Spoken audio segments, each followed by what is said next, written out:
Hello everybody, welcome back once again to the Final Fantasy XIII walkthrough.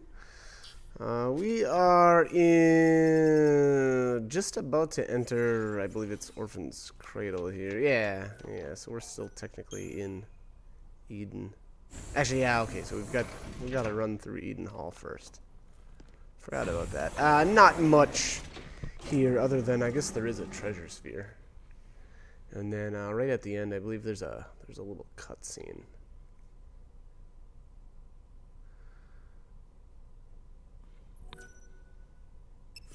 Oh, and apparently we get to save our game right there, too. That's really weird. There's a save point literally right outside.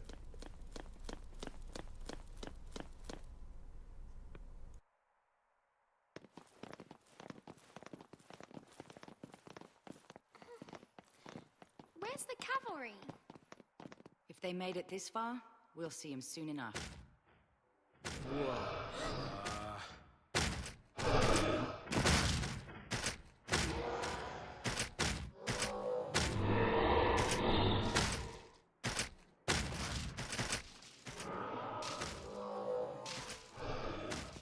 Not them two.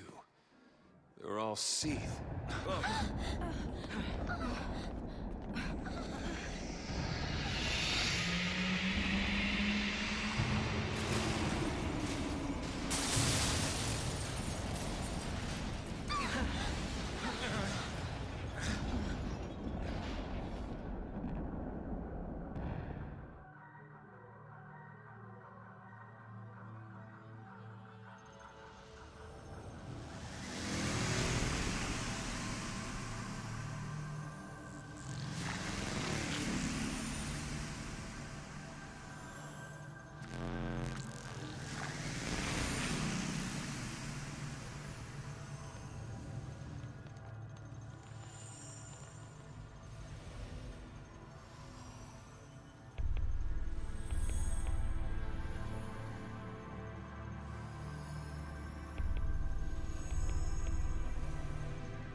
This is it.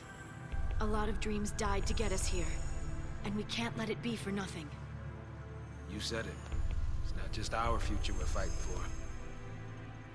We'll do it for everyone. Fal'Cie rule ends here. Daisley, we're coming for you!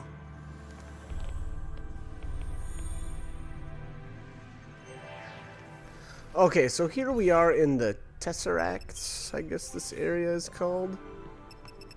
And here I'm going to show you guys, I just went into the Crysarium to get haste with Snow here. For my, team setup, I've got the, well, it looks like, okay, so I did I already have Sovereign Fist, or did I just get it now? Anyways, he's the only one of these three, I believe, that can get haste for the time being. I don't think Vanille ever gets it. And I don't think Lightning gets it until Stage 10 Crysarium opens up. So, I did a little cherry picking here as far as abilities. I guess I'm not even going to bother getting any abilities with anybody else, but or spending CP with anybody else. But like I said, being that I'm using these three, I wanted to get haste.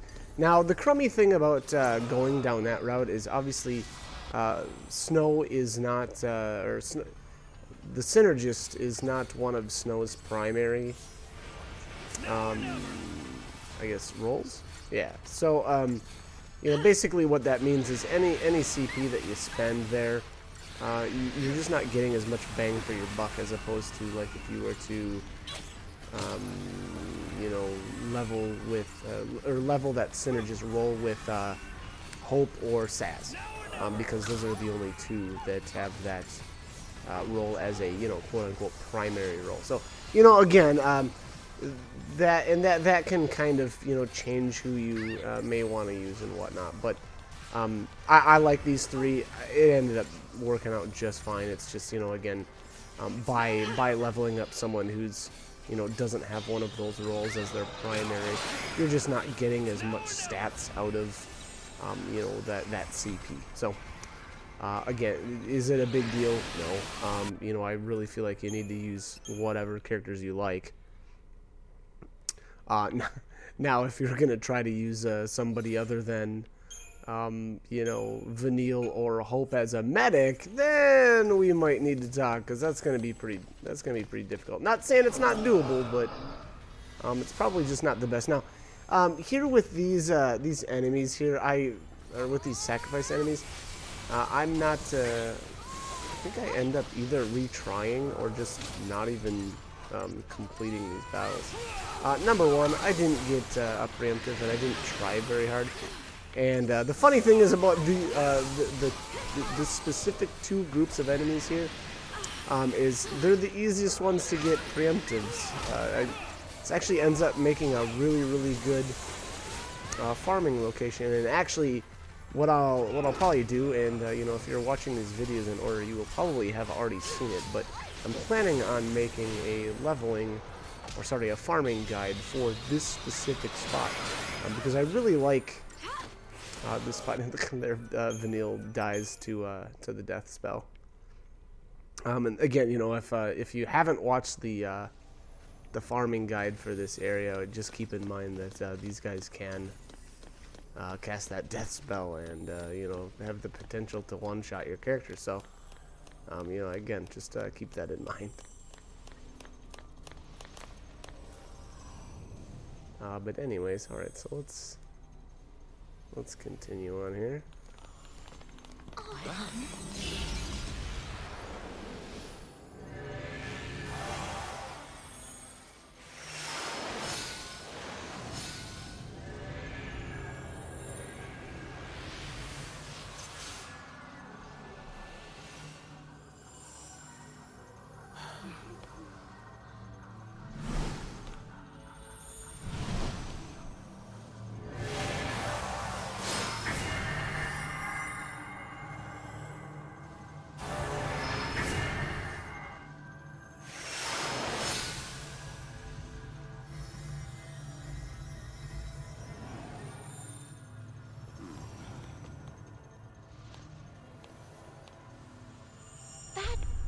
That looks like a gate to Grand Pulse. A last gift from Bartandalus?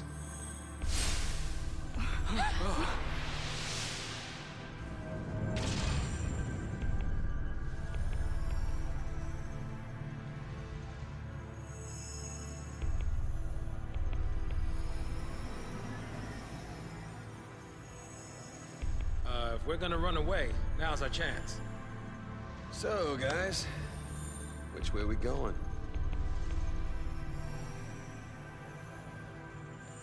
Okay, so by activating whatever that was, or walking up here, this opens up, you know, a few different spots. Now, this portal leads back to Eden, and then this one across here leads back to Grand Pulse.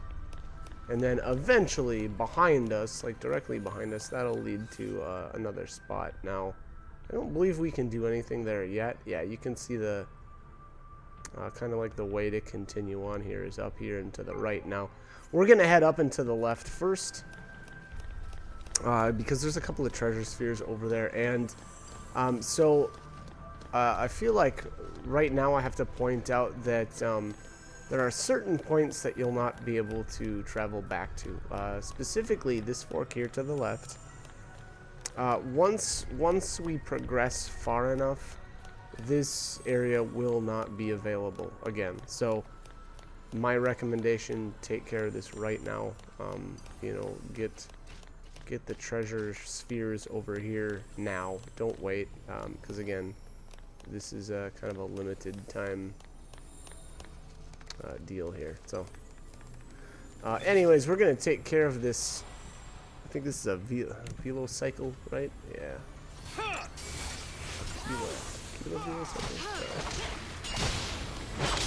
So anyways, these guys are fairly difficult. I would say you know, I didn't do a very good job here of actually using my Deceptisols. I farmed up, you know, just a ton of them at the very beginning of the game, and then unfortunately I just didn't use them, you know, like I like I probably should have. And this is one of those battles where I think it would probably be useful. And then on top of that, getting these debuffed, you know, with a Saboteur. So like a Smart Bomb Paradigm would be really good here.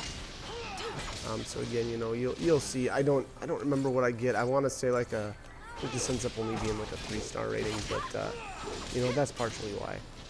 At the very least, one good thing is I've got, you know, haste on everybody, but no, that's wearing off.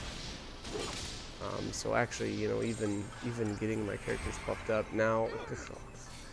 So here is another point where I'm not sure if this was that great of a decision. Now, I'm buffing up as it's staggered, and you'll see here.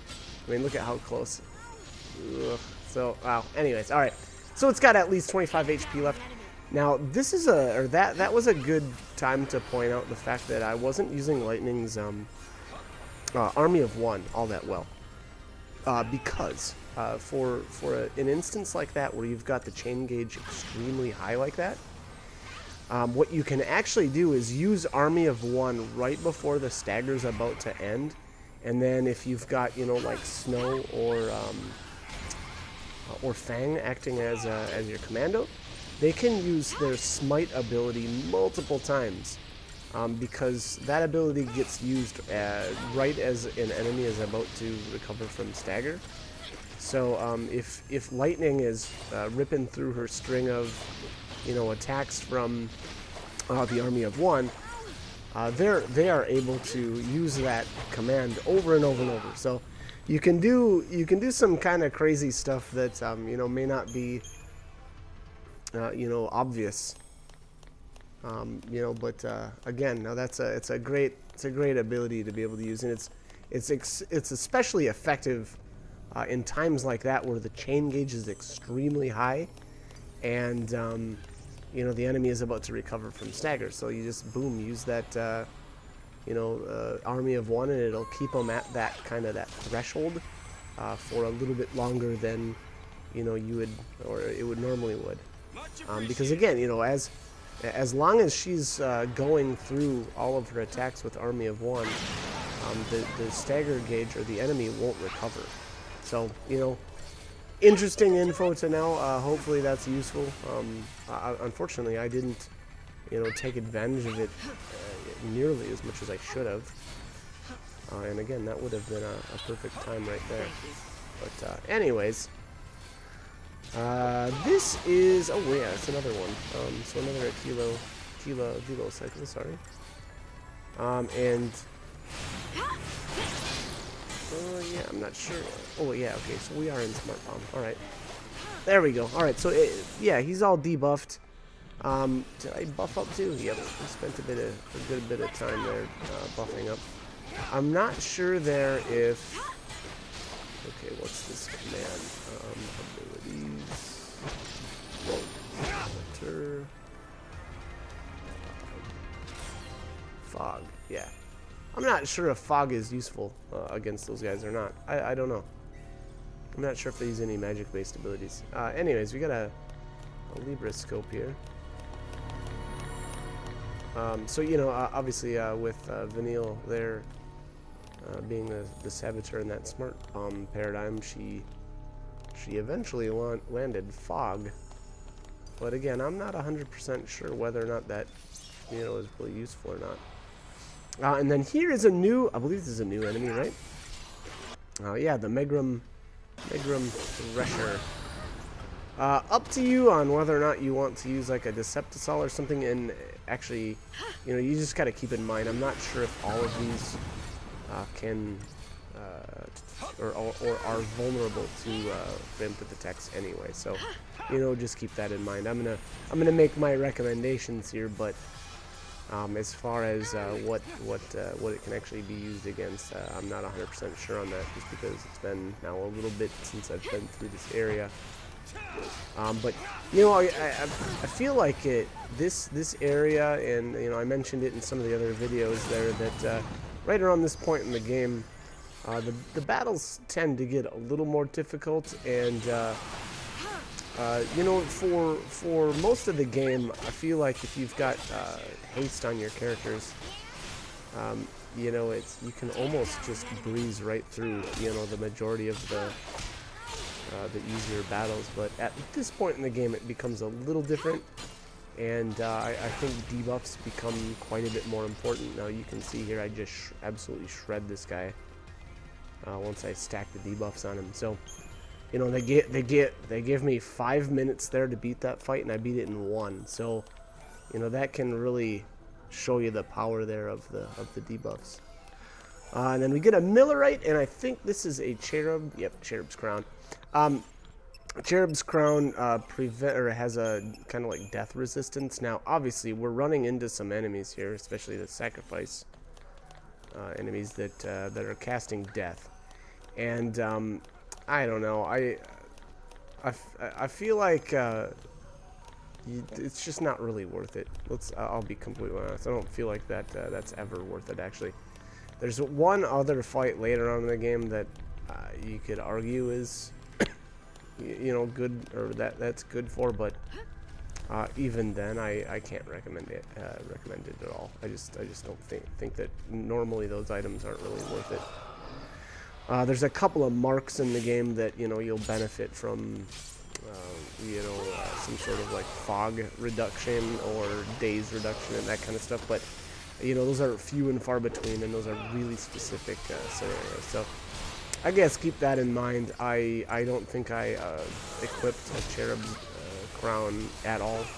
So again, don't really feel like it's worthwhile. But anyways, we've got these couple more sections. I just jumped down up here and, you know, got the easy preemptive. So I think it's just you know, they're fairly easy to avoid, but being that I got that preemptive, I was like, you know what? Why not? We'll take them down. Excuse me. But anyways, alright, so we're going to finish up this battle, and then I'm going to cut the commentary. Once again, I'm having issues with this Movie Maker software here. I'm getting some strange errors, so I'm going to probably try to keep these videos short again. But anyways, I hope this guide was helpful, and I hope you join me for more. Alright, thanks for watching.